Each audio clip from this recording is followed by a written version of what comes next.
If it feels like it's hard to you right now, like everything's more expensive, everybody's buying houses, but you can't, it's not working like you thought it was going to work, you feel behind compared to your peers, or you just don't understand what the future is going to hold because what you've built to date hasn't been enough, this episode is for you. I'm going to talk about why you're not crazy.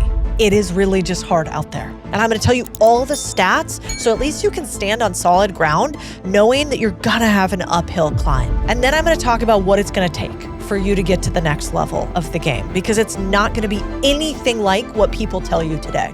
This is me raw in this podcast. I'm going through a bunch of things right now, but I want to have a conversation with you because I think it's really important today. This is the Big Deal Podcast, and I'm Cody Sanchez. It is not just in your mind. You are not crazy. It is more expensive for you than it is for any other generation. Right now, credit card debt has hit a record $1.28 trillion. 49% of people cannot afford their rent or to buy a house today.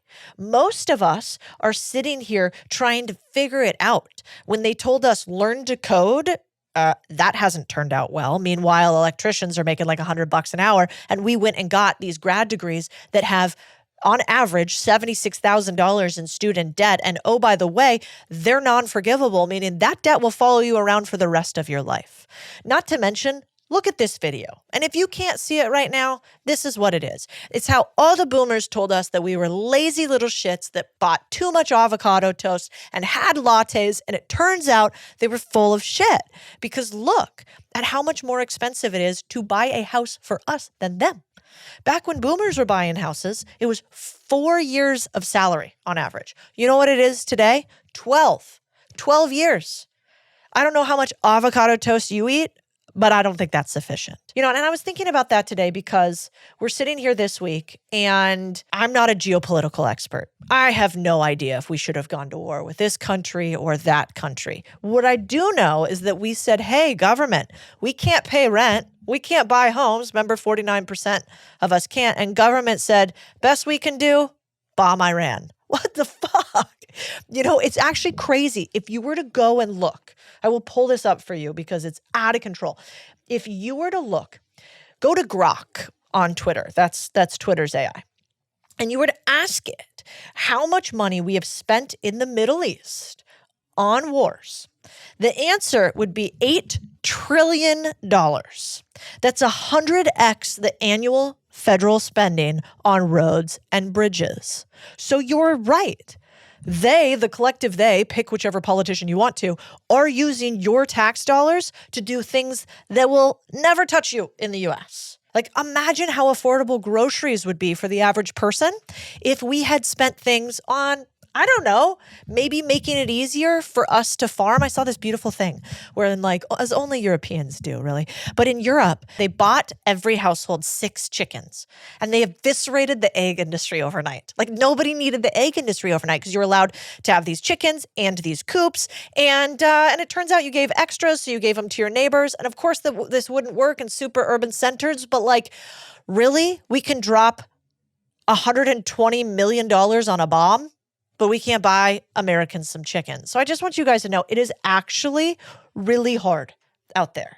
And then I saw this other thing today that I want to read to you. So I was like, tell me if this hits you in the gut like it did for me. Employee goes, it looks like we made $1.3 billion this year. Boss goes, that's terrible news. Employee goes, that's a lot of money. Why is that terrible news? Boss goes, because last year we also made $1.3 billion. An employee goes, oh, right, I forgot. It's not enough to make an insane amount of money. We also have to make more than we used to. Boss goes, that's right.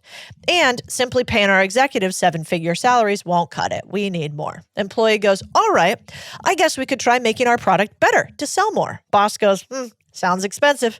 Employee goes, how about we create some new products to sell? Boss goes, that's going to take forever.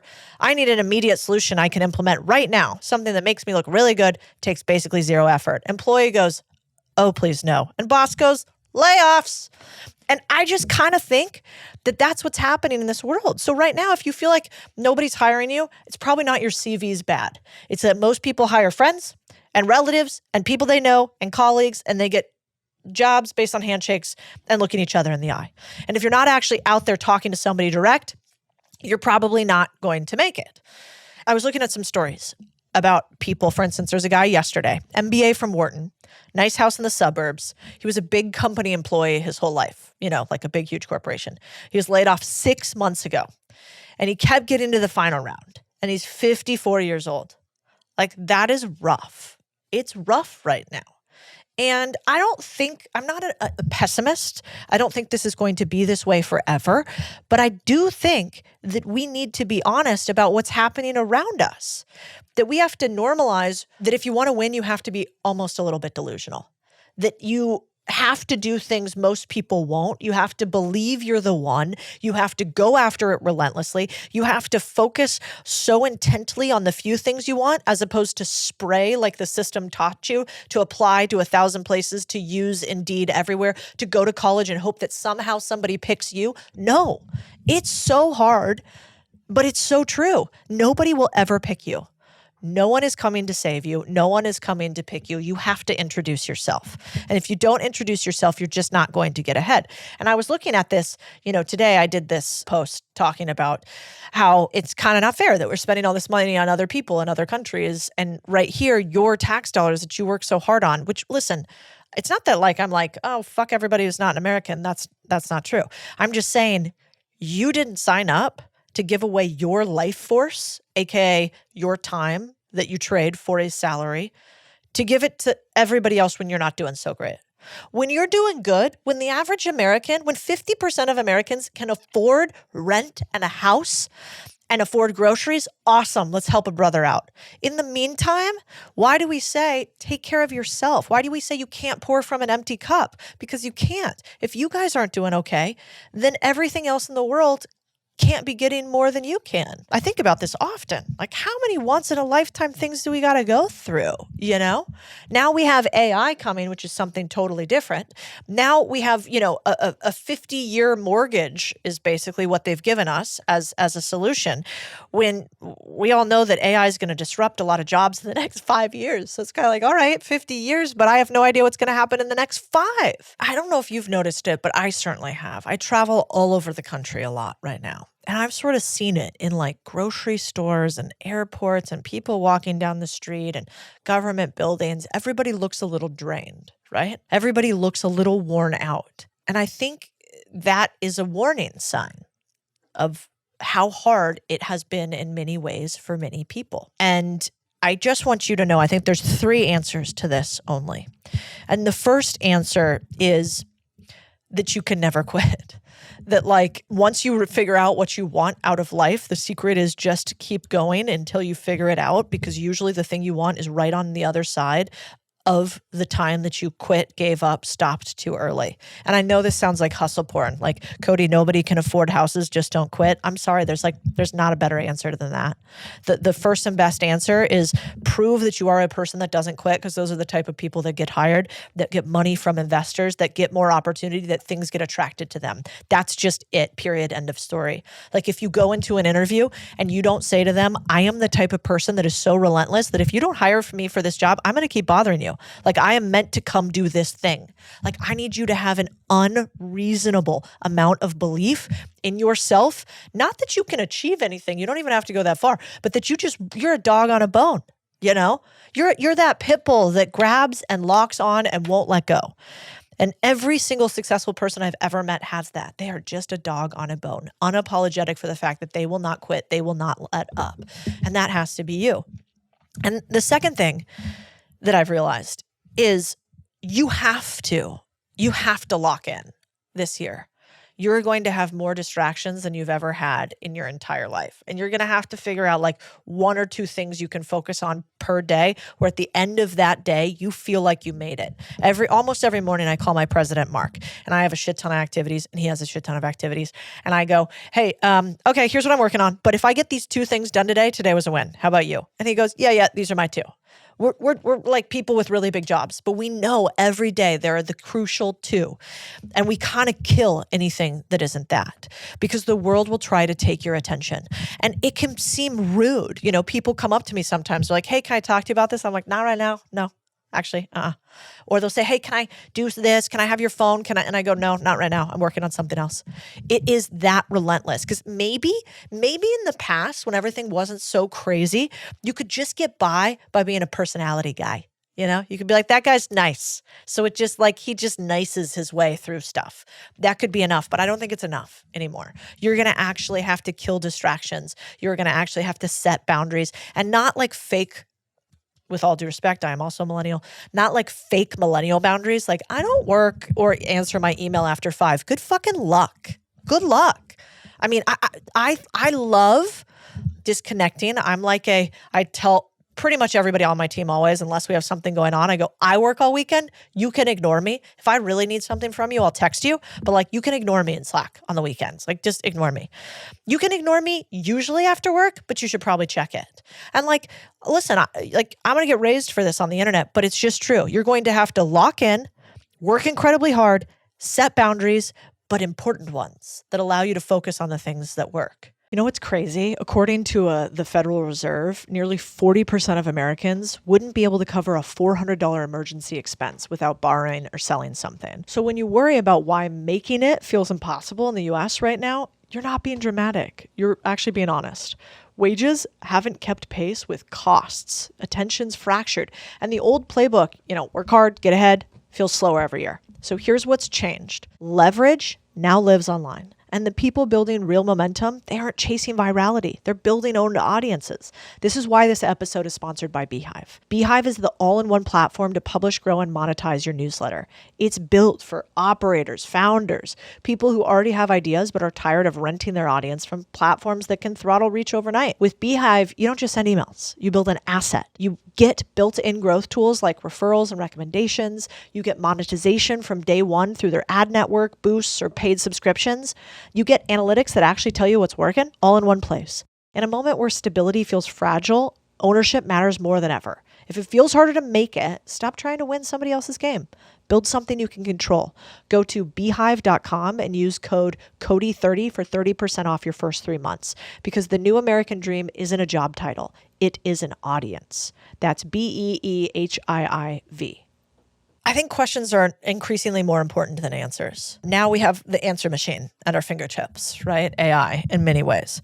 But it's the right way you ask questions over time. And most people have maybe a 3-to-1 talk to listen ratio. My mom always said, God gave you 2 ears so you could listen more than you talk. I never listened to her about that, but that's what she said. But most people actually don't ask enough questions. And I think that is going to be the key today. What should I really work on? What matters? Where is my curiosity driving? Because do you think you're going to be able to win if you're a kind of curious person? I mean, maybe this is the last one. If I will take a confident executor with a sprinkle of delusion over almost anybody else. The entire game is almost all confidence. I love that little clip from Marty Supreme where she's like, what if you fail? And he says, I don't even allow that kind of thought to enter my reality. Let me ask you something. Do you make money at this little table tennis thing? Not yet. How do you live? Well, I live with the confidence if I believe in myself, the money will follow. And what do you plan to do if this whole dream of yours doesn't work out? That doesn't even enter my consciousness. The idea of failing is not a part of my reality. I don't allow it to enter my consciousness. And I think that's kind of necessary. There's this cool thing. If you ever watch race car drivers before they go onto the track, they look crazy. We can show you a clip. If you watch the YouTube, you can see it here. 5th gear, 6th gear, 7th gear, into 8th, flat out through turn 1, flat out through turn 2, bringing the car to the left-hand side, braking hard at the curb on the left through turn 3. So basically, the race car drivers usually have headphones on. They have their eyes closed, and you kind of see them twitching their shoulders and hands and making weird little hand movements, almost like tiny claws. And just go watch a bunch of them before they race. They all do it. Why? What are they doing? They're actually visualizing the track. So usually in their headphones, they have the RPMs of the car going up and down, the sounds of the actual track, and then their hands are moving the car and thinking about how the car is going to feel while they're hitting those turns and imagining where they're going. They are so confident in their ability to execute because they've visualized exactly where they're going to hit it. And I think that's really cool. And in life, we might be able to do the exact same thing. And so even though it's really hard, even though it's not you, you're not crazy, it is harder for you, at least monetarily, than it was for your parents. I want you to know that there are things we can do to push back on it. And the things we can do actually don't just require more hard work. They require a little bit more belief and a little bit more focus and then a little bit more relentlessness on top. But I've been thinking about you guys because I've made my bag, by now. I've made a lot of money and maybe I could lose it all. Who fucking knows? I spend a lot of it on our companies and I invest a ton and most of my assets are all set up in everything that we're already doing and all these people you can't even see out here and all these other companies we invest in. But I've kind of made it and I worry about you who hasn't yet maybe made it or hasn't maybe made enough of it yet. And so I hope you feel that you're a really big deal to me. Everything that we do is for you. And I'll push back as often as possible on the big guys who say that it's fine for the many to sacrifice for the few. I mean, I saw a tweet that just about sent me apoplectic because my husband is a former Navy SEAL. We have lost friends in war. And I have seen what it is like to shake a hand and then not be able to shake a hand, hug that guy again when he comes back. We lost one of our very good friends from high school. Charlie Keating was a Navy SEAL who lost his life. And I won't say the other two because they're not as public, but they died actually in service to the country. And so I saw some idiot. There's been 3 deaths thus far from this war. And somebody said, I just want you to know, your sacrifices are worth it. And I just wanted to be who the fuck are you? Did you send your kids? Have you saddled up? Is your husband or wife on their way to go do that? Who are you in finance talking about their sacrifice is worth it for you? And so I feel the same way. It's not worth all of human progression when we have so many who are struggling here. And so tell me in the comments what you're struggling with, what we can help you with. Don't let them turn you into a victim. Believe that you're more capable because you probably are than you think. And keep going even though in many ways the odds are stacked against you. The last thing I'll end with is I truly believe, you guys, that if you use this time, these next 2 years, to buckle down and focus and build using the tools at hand, you can still unlock generational wealth for you and your families. It is here. It is possible. We see it happen every day in the boardroom. I saw it happen just the other day. One of our members, Jimmy, had a struggling business. He was barely scraping by. The business made a couple $100,000 a year. We helped him find one unlock in his business. That was $975,000 in additional revenue for him. Now him and his family are cruising. They've got a business that's doing millions of dollars a year. You have the opportunity to do the unlock. We see it every single day. But unfortunately, nobody else is going to do it for you. Nobody is going to come out and reach their hand and introduce themselves. You're going to have to do that. Let me know what you guys think of this podcast, and I'll see you next week.